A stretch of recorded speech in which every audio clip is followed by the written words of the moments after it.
ನಮಸ್ಕಾರ ಪ್ರೀತಿಯ ಕನ್ನಡಿಗರೇ, ಇದು ಪಬ್ಲಿಕ್ ವಾಯ್ಸ್ ಕರ್ನಾಟಕ. ನಾನು ನಿಮ್ಮ ನಾಗೇಂದ್ರ ಕೆಂಪೇಗೌಡ.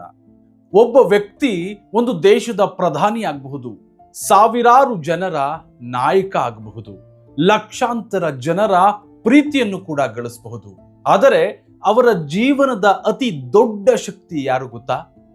ವೇದಿಕೆಯ ಮೇಲೆ ಕಾಣಿಸದ, ಮೈಕ್ ಮುಂದೆ ಮಾತನಾಡದ, ಬೆಳಕಿನ ವಲಯದಿಂದ ಯಾವಾಗಲೂ ಕೂಡ ದೂರವಿರುವಂತಹ ಒಬ್ಬ ಜೀವನ ಸಂಗಾತಿ. ಇಂದು ನಾನು ನಿಮಗೆ ರಾಜಕೀಯದ ಕಥೆಯನ್ನು ಹೇಳೋಲ್ಲ, ಚುನಾವಣೆಯ ಕಥೆಯನ್ನು ಕೂಡ ಹೇಳುವುದಿಲ್ಲ. 72 ವರ್ಷಗಳ ಕಾಲ ಕೈಯನ್ನ ಹಿಡಿದು ನಡೆದಂತಹ ಒಂದು ದಾಂಪತ್ಯದ ಕಥೆಯನ್ನ ಹೇಳಲಿದ್ದೇನೆ. ಈ ಒಂದು ಕಥೆಯಲ್ಲಿ ಪ್ರೀತಿ ಇದೆ, ತ್ಯಾಗ ಇದೆ, ನಂಬಿಕೆ ಇದೆ, ಕಣ್ಣೀರು ಕೂಡ ಇದೆ ಮತ್ತು ಪ್ರತಿಯೊಬ್ಬ ಕುಟುಂಬವೂ ಕೂಡ ಕಲಿಯಬೇಕಾದಂತಹ ಜೀವನ ಪಾಠವೂ ಕೂಡ ಇದೆ. ಕೊನೆಯ 2 ದಿನಗಳಿಂದ ದೇವೇಗೌಡರು ಮತ್ತು ಚೆನ್ನಮ್ಮ ಅವರ ಜೀವನದ ಬಗ್ಗೆ ಓದ್ತಾ ಕುಳಿತುಕೊಂಡಿದ್ದೆ. ಅವರ ಹಳೆಯ ಫೋಟೋಗಳನ್ನ ನೋಡ್ತಾ ಇದ್ದೆ, ಅವರ ಕುಟುಂಬದ ಬಗ್ಗೆ ಬಂದಂತಹ ಮಾಹಿತಿಗಳನ್ನ ಓದ್ತಾ ಇದ್ದೆ. ಒಂದು ವಿಷಯ ಮಾತ್ರ ನನ್ನ ಮನಸ್ಸನ್ನ ತುಂಬಾ ಕಾಡ್ತು. 72 ವರ್ಷಗಳ ಕಾಲ ಜೊತೆಯಾಗಿ ಬದುಕಿದ ಇಬ್ಬರಲ್ಲಿ ಇಂದು ಒಬ್ಬರು ಮಾತ್ರ ಉಳಿದಿದ್ದಾರೆ. ಈ ಒಂದು ಸತ್ಯ ಯಾರ ಕಣ್ಣಲ್ಲಾದರೂ ಕೂಡ ನೀರನ್ನು ತರಿಸುತ್ತೆ. ಆದರೆ ಅದಕ್ಕೂ ಮುಂಚೆ ಅವರಿಬ್ಬರ ಪಯಣ ಹೇಗೆ ಆರಂಭವಾಯಿತು ಎಂಬುದನ್ನ ತಿಳಿದುಕೊಳ್ಳೋಣ. ಯಾರೆಲ್ಲ ಹೊಸದಾಗಿ ನಮ್ಮ ಚಾನಲ್ ಅನ್ನು ನೋಡ್ತಾ ಇದ್ದೀರಾ, ದಯವಿಟ್ಟು ಸಬ್ಸ್ಕ್ರೈಬ್ ಮಾಡ್ಕೊಳ್ಳಿ. 1954ನೇ ವರ್ಷ. ದೇವೇಗೌಡರು ಇನ್ನೂ ದೊಡ್ಡ ರಾಜಕಾರಣಿ ಆಗಿರಲಿಲ್ಲ. ಆಗ ಒಬ್ಬ ಸರಳ ರೈತ ಕುಟುಂಬದ ಯುವಕ. ಅದೇ ಸಮಯದಲ್ಲಿ ಚೆನ್ನಮ್ಮ ಅವರೊಂದಿಗೆ ಅವರ ದಾಂಪತ್ಯ ಜೀವನ ಆರಂಭ ಆಗುತ್ತೆ. ಆ ದಿನ ಬಹುಶಃ ಅವರಿಗೂ ಕೂಡ ಗೊತ್ತಿರ್ಲಿಕ್ಕಿಲ್ಲ, ಈ ಒಂದು ಸಂಬಂಧ 7 ದಶಕಗಳನ್ನ ದಾಟಿ ಇಡೀ ದೇಶವೇ ಮಾತನಾಡುವಂತಹ ಒಂದು ಸುಂದರ ದಾಂಪತ್ಯ ಆಗುತ್ತೆ ಅಂತ. ಜೀವನದಲ್ಲಿ ಹಣ ಇರಲಿಲ್ಲ, ಅಧಿಕಾರ ಇರಲಿಲ್ಲ, ದೊಡ್ಡ ಮನೆ ಇರಲಿಲ್ಲ, ಆದರೆ ಒಬ್ಬರ ಮೇಲೆ ಮತ್ತೊಬ್ಬರಿಗೆ ನಂಬಿಕೆ ಇತ್ತು. ಅದೇ ಯಾವುದೇ ಸಂಬಂಧದ ಮೊದಲ ಅಡಿಪಾಯ. ಕಾಲ ಕಳೆಯಿತು, ಜೀವನವೂ ಕೂಡ ಬದಲಾಯಿತು. ದೇವೇಗೌಡರು ರಾಜಕೀಯದಲ್ಲಿ ಹೆಜ್ಜೆಯನ್ನ ಇಟ್ರು. ಜವಾಬ್ದಾರಿಗಳು ಕೂಡ ಹೆಚ್ಚಾದವು, ಪ್ರಯಾಣಗಳು ಕೂಡ ಹೆಚ್ಚಾದವು, ಸವಾಲುಗಳು ಕೂಡ ಹೆಚ್ಚಾಗ್ತಾ ಹೋದವು. ಆದರೆ ಒಂದು ವಿಷಯ ಮಾತ್ರ ಬದಲಾಗಲಿಲ್ಲ. ಅವರ ಜೀವನದ ಪ್ರತಿಯೊಂದು ಏರಿಳಿತದಲ್ಲೂ ಕೂಡ ಜೊತೆಯಾಗಿ ನಿಂತಿದ್ದು ಅವರ ಧರ್ಮಪತ್ನಿ ಚೆನ್ನಮ್ಮ. ಅವರು ಸುದ್ದಿಗಳಲ್ಲಿ ಹೆಚ್ಚು ಕಾಣಿಸ್ಲಿಲ್ಲ, ಭಾಷಣ ಮಾಡಲಿಲ್ಲ, ಪ್ರಚಾರದ ಬೆಳಕನ್ನು ಕೂಡ ಹುಡುಕ್ಲಿಲ್ಲ. ಆದರೆ ಕುಟುಂಬ ಎಂಬ ಗಟ್ಟಿಯಾದ ಅಡಿಪಾಯವನ್ನ ಅವರು ಮೌನವಾಗಿ ಹಿಡಿದಿಟ್ಟಿದ್ರು ಎಂದು ಅವರನ್ನ ಹತ್ತಿರದಿಂದ ಅರಿತವರು ಹೇಳ್ತಾರೆ. ಬಹಳ ಜನರಿಗೆ ಯಶಸ್ಸು ಮಾತ್ರ ಕಾಣುತ್ತೆ, ಆದರೆ ಆ ಒಂದು ಯಶಸ್ಸಿನ ಹಿಂದೆ ಇರುವಂತಹ ಮೌನ ತ್ಯಾಗ ಯಾರಿಗೂ ಕೂಡ ಕಾಣಿಸಲ್ಲ. ಬಹುಶಃ ಇದೇ ಕಾರಣಕ್ಕೆ 72 ವರ್ಷಗಳ ಈ ಸಂಬಂಧ ಇಷ್ಟು ಗಟ್ಟಿಯಾಗಿ ಉಳಿಯಿತು ಅನ್ಸುತ್ತೆ. ಆದರೆ ಗೆಳೆಯರೆ, ಈ 72 ವರ್ಷದ ದಾಂಪತ್ಯದಲ್ಲಿ ಒಂದು ಘಟನೆ ನಡೆಯಿತು. ಅದು ದೇವೇಗೌಡರ ಜೀವನವನ್ನೇ ಬದಲಿಸಿತು. ಆ ಘಟನೆ ಏನು? ಚೆನ್ನಮ್ಮ ಅವರು ಯಾಕೆ ಲಕ್ಷಾಂತರ ಜನರ ಗೌರವಕ್ಕೆ ಪಾತ್ರರಾದ್ರು ಮತ್ತು ಅವರಿಬ್ಬರ ಬಾಂಡಿಂಗ್ ನೋಡಿದಾಗ ಜನ ಯಾಕೆ ಭಾವುಕರಾಗ್ತಾ ಇದ್ದಾರೆ? ಜೀವನದಲ್ಲಿ ಕೆಲವು ಸಂಬಂಧಗಳು ಮಾತುಗಳಿಂದ ಅಲ್ಲ, ಮೌನದಿಂದ ಬದುಕುತ್ತೆ.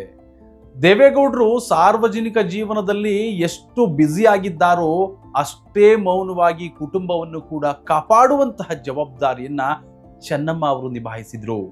ಅವರು ಎಂದಿಗೂ ಕೂಡ ಸುದ್ದಿಯಾಗೋದಕ್ಕೆ ಪ್ರಯತ್ನ ಪಡಲೇ ಇಲ್ಲ, ಯಾವುದೇ ಹುದ್ದೆಯನ್ನ ಬಯಸಲಿಲ್ಲ. ಅವರು ಬೆಳಕಿನ ವೇದಿಕೆಯಲ್ಲಿ ಬಂದು ನಿಲ್ಲಲಿಲ್ಲ, ಆದರೆ ಮನೆಯ ಬೆಳಕಾಗಿ ಉಳಿದ್ರು. ಬಹುಶಃ ಇದೇ ಒಂದು ಕುಟುಂಬವನ್ನ ಗಟ್ಟಿಯಾಗಿ ನಿಲ್ಲಿಸುವಂತಹ ನಿಜವಾದ ಶಕ್ತಿ. ದೇವೇಗೌಡರ ರಾಜಕೀಯ ಜೀವನ ಸುಲಭದ ದಾರಿಯಾಗಿರ್ಲಿಲ್ಲ. ಸೋಲುಗಳು ಬಂದು, ಗೆಲುವುಗಳು ಬಂದ್ವು, ವಿಮರ್ಶೆಗಳು ಬಂದು, ದೊಡ್ಡ ಜವಾಬ್ದಾರಿಗಳು ಕೂಡ ಬಂದ್ವು. ಆದರೆ ಪ್ರತಿಯೊಂದು ಏರಿಳಿತದಲ್ಲೂ ಕೂಡ ಅವರ ಜೊತೆ ನಿಂತ ಜೀವನ ಸಂಗಾತಿ ಇದ್ರು. ಇದನ್ನೇ ನಿಜವಾದ ದಾಂಪತ್ಯ ಅಂತ ಕರೆಯೋದು. ಇಂದು ನಾವು ಒಂದು ಸಣ್ಣ ಸಮಸ್ಯೆ ಬಂದರೂ ಕೂಡ ನಮ್ಮ ಸಂಬಂಧಗಳು ಮದುವೆಯಾಗಿ 3 ತಿಂಗಳಿಗೆ 6 ತಿಂಗಳಿಗೆ ಮುರಿದುಕೊಳ್ಳುವಂತಹ ಕಾಲದಲ್ಲಿ ಬದುಕ್ತಾ ಇದ್ದೀವಿ. ಆದರೆ 72 ವರ್ಷಗಳ ದಾಂಪತ್ಯ ನಮಗೆ ಒಂದು ಮಾತು ಹೇಳುತ್ತೆ: ಸಂಬಂಧ ಉಳಿಯಬೇಕಾದ್ರೆ ಗೆಲ್ಲುವುದು ಮುಖ್ಯವಲ್ಲ, ಅರ್ಥ ಮಾಡ್ಕೊಳ್ಳೋದು ಮುಖ್ಯ.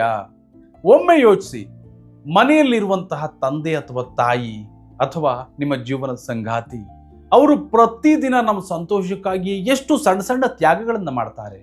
ಆ ತ್ಯಾಗ ಆ ಕ್ಷಣದಲ್ಲಿ ಕಾಣಿಸೋದಿಲ್ಲ, ಆದರೆ ವರ್ಷಗಳು ಕಳೆದ ಮೇಲೆ ಮಾತ್ರ ಅದರ ಮೌಲ್ಯ ಅರ್ಥವಾಗುತ್ತೆ. ಚೆನ್ನಮ್ಮ ಅವರ ಜೀವನವೂ ಕೂಡ ಅಂತಹ ಮೌನ ತ್ಯಾಗದ ಸಂಕೇತವಾಗಿ ಅನೇಕರು ನೆನಪಿಸಿಕೊಳ್ತಾರೆ. ಒಂದು ಕುಟುಂಬವನ್ನ ಹಿಡಿದಿಟ್ಟುಕೊಳ್ಳುವಂಥದ್ದು, ಮಕ್ಕಳನ್ನ ಬೆಳೆಸುವಂಥದ್ದು, ಜೀವನದ ಜವಾಬ್ದಾರಿಗಳನ್ನ ನಿಭಾಯಿಸುವಂಥದ್ದು, ಇವೆಲ್ಲವೂ ಕೂಡ ಯಾವ ಪ್ರಶಸ್ತಿಗಿಂತಲೂ ದೊಡ್ಡ ಸಾಧನೆ. ಗೆಳೆಯರೆ, ಇಲ್ಲಿ ನಾವು ಒಂದು ವಿಷಯವನ್ನ ಕಲಿಬೇಕು. ಒಬ್ರು ಒಳ್ಳೆಯ ಜೀವನ ಸಂಗಾತಿ ಸಿಕ್ಕರೆ ಅದು ಜೀವನದ ಅತಿ ದೊಡ್ಡ ಆಶೀರ್ವಾದ. ಯಾಕೆ ಅಂದ್ರೆ ಹಣ, ಆಸ್ತಿ, ಹುದ್ದೆ ಇವೆಲ್ಲವೂ ಕೂಡ ಒಂದು ದಿನ ಬದಲಾಗಬಹುದು, ಆದರೆ ಕಷ್ಟದಲ್ಲೂ ಕೂಡ ನಮ್ಮ ಕೈಯನ್ನ ಹಿಡಿದು ನಡೆಸುವಂತಹ ವ್ಯಕ್ತಿ ಸಿಕ್ಕರೆ ಅದಕ್ಕಿಂತ ದೊಡ್ಡ ಸಂಪತ್ತು ಮತ್ತೊಂದಿಲ್ಲ. ಆದರೆ ಜೀವನ ಯಾವಾಗ್ಲೂ ಕೂಡ ನಾವು ಬಯಸಿದಂತೆ ಸಾಗಲ್ಲ. 72 ವರ್ಷಗಳ ಕಾಲ ಜೊತೆಯಾಗಿ ನಡೆದಂತಹ ಆ ಒಂದು ಪಯಣ ಒಂದು ದಿನ ಕಣ್ಣೀರಿನ ಕ್ಷಣ ಆಯಿತು. ಇತ್ತೀಚೆಗೆ ಚೆನ್ನಮ್ಮ ಅವರು ಇಹಲೋಕವನ್ನ ತ್ಯಜಿಸಿದ್ರು. ಆ ಒಂದು ಕ್ಷಣದಲ್ಲಿ ಒಬ್ಬ ಮಾಜಿ ಪ್ರಧಾನಿಯ ದುಃಖವಲ್ಲ, 72 ವರ್ಷಗಳ ಜೀವನ ಸಂಗಾತಿಯನ್ನ ಕಳೆದುಕೊಂಡಂತಹ ಒಬ್ಬ ಗಂಡನ ನೋವು ಕಾಣಿಸ್ತಾ ಇತ್ತು. ಆ ಒಂದು ದೃಶ್ಯ ಅನೇಕರ ಕಣ್ಣಲ್ಲಿ ನೀರು ತರಿಸಿತು.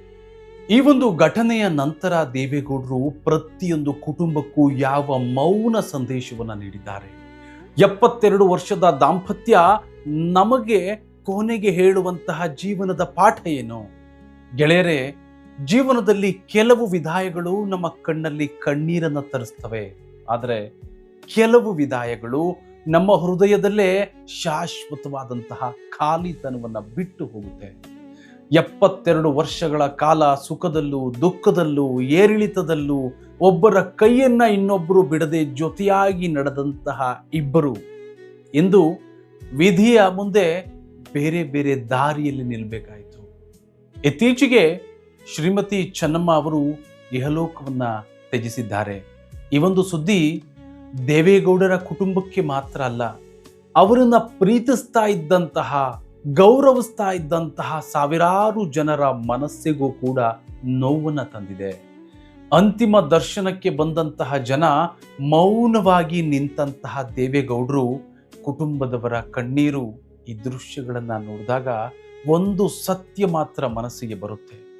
ಜೀವನದಲ್ಲಿ ಶಾಶ್ವತವಾಗಿ ಉಳಿಯುವಂಥದ್ದು ಹುದ್ದೆಯಲ್ಲ, ಅಧಿಕಾರವಲ್ಲ, ಹಣವೂ ಕೂಡ ಅಲ್ಲ. ನಾವು ಬದುಕಿರುವಾಗ ನಮ್ಮವರೊಂದಿಗೆ ಕಟ್ಟಿಕೊಂಡಂತಹ ಪ್ರೀತಿಯ ಸಂಬಂಧಗಳೇ ಶಾಶ್ವತವಾಗಿ ಉಳಿಯುತ್ತೆ.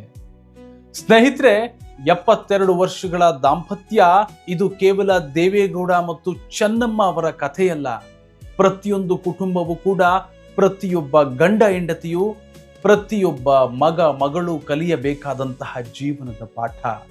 ಇಂದು ಮನೆಗೆ ಹೋದ ನಂತರ ನಿಮ್ಮ ತಂದೆ ತಾಯಿಯನ್ನ ಅಥವಾ ನಿಮ್ಮ ಜೀವನ ಸಂಗಾತಿಯನ್ನ ನೋಡಿ ಒಂದು ಮಾತನ್ನ ಹೇಳಿ, ನಿಮ್ಮ ಜೊತೆಗೆ ಇದ್ದದಕ್ಕೆ ಧನ್ಯವಾದ. ಬಹುಶಃ ಆ ಒಂದು ಮಾತು ಅವರ ಜೀವನದ ಅತಿ ದೊಡ್ಡ ಸಂತೋಷ ಆಗಬಹುದು. ಶ್ರೀಮತಿ ಚೆನ್ನಮ್ಮ ಅವರ ಆತ್ಮಕ್ಕೆ ಚಿರಶಾಂತಿ ಸಿಗಲಿ. ದೇವೇಗೌಡರ ಕುಟುಂಬಕ್ಕೆ ಈ ಒಂದು ದುಃಖವನ್ನ ಭರಿಸುವಂತಹ ಶಕ್ತಿಯನ್ನ ಭಗವಂತ ನೀಡಲಿ ಅಂತ ಪ್ರಾರ್ಥಿಸೋಣ. ಈ ಒಂದು ವಿಡಿಯೋ ನಿಮಗೆ ಇಷ್ಟವಾದರೆ ಲೈಕ್ ಮಾಡಿ, ಕಮೆಂಟ್ ಮಾಡಿ. ಇಂತಹ ಜೀವನ ಮೌಲ್ಯಗಳು ಹಾಗೂ ವಿಶ್ವಾಸಾರ್ಹ ಸುದ್ದಿಗಳಿಗಾಗಿ ಪಬ್ಲಿಕ್ ವಾಯ್ಸ್ ಕರ್ನಾಟಕ ಚಾನಲ್ ಅನ್ನ ಸಬ್ಸ್ಕ್ರೈಬ್ ಮಾಡಿ. ಧನ್ಯವಾದಗಳು. ಜೈ ಹಿಂದ್, ಜೈ ಕರ್ನಾಟಕ.